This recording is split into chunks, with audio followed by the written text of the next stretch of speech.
Steve Darrow has a highly rated one, and it says, TSL 69 content ideas. 2 years ago, you were starting the process of leasing your current space into the TSL devoted to new content ideas.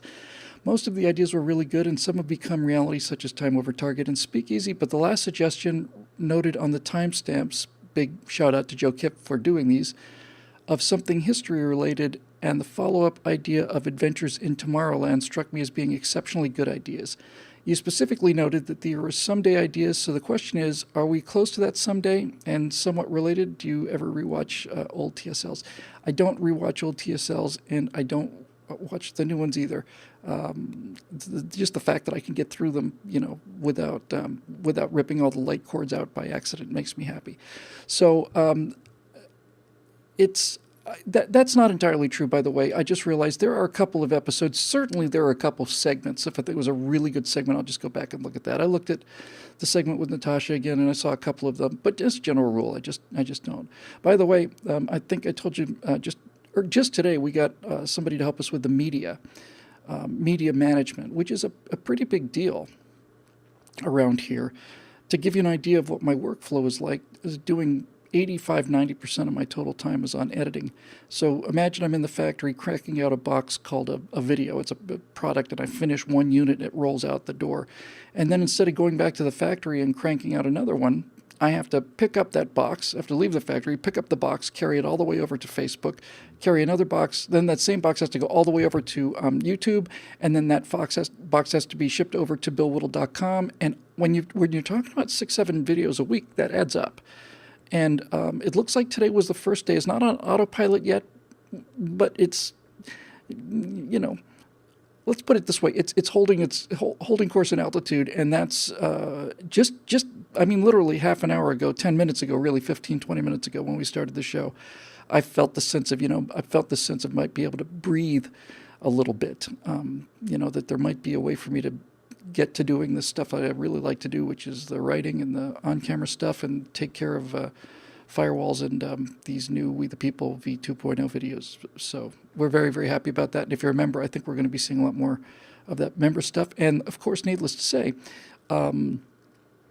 if there's ever a member's benefit for BillWhittle.com, I imagine it's going to be Bill Whittle. So we're going to be doing that probably 5-10 minutes for free, just like they do at Daily Wire. Audio for everybody, but if you want to watch the show and hang out every day, that's probably going to require membership. So anyway, back to your question.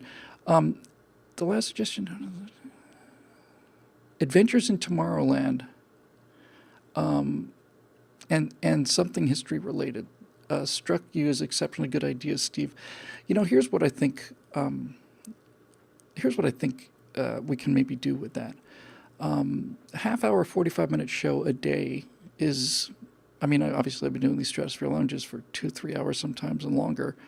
So it's not a question of filling up the 45 minutes, but I think it's more a question of breaking it up into little segments so that everybody knows what it is.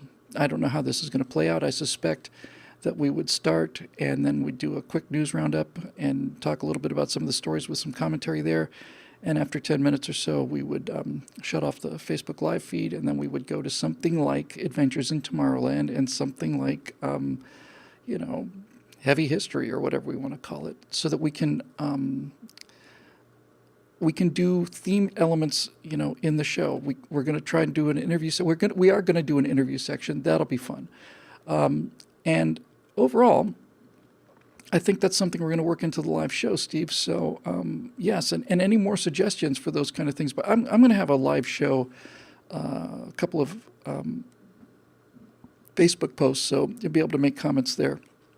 But Bone Canoe 86 says, Bill, would you ever consider a Molyneux-style call-in show? I absolutely not only would consider it, I consider it to be essential. We bought just amazing, really.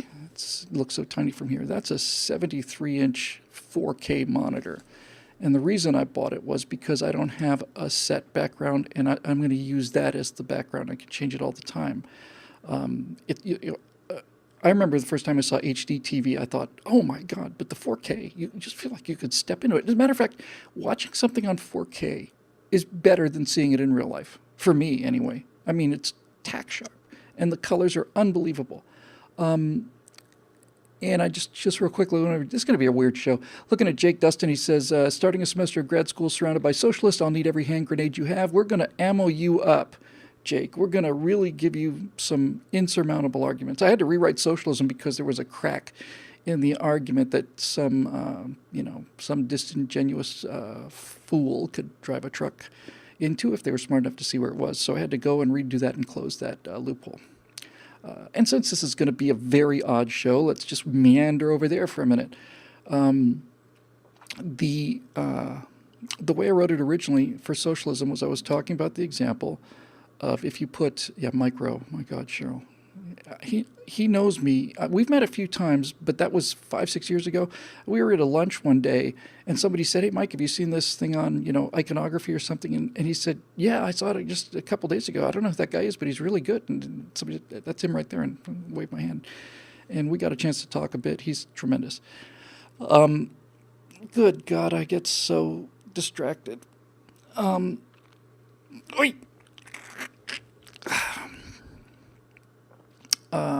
So we're going to break the live show into little pieces, and they're all going to have a little thing. We're going to have guests come in, and we're going to really just try to make it into a real show.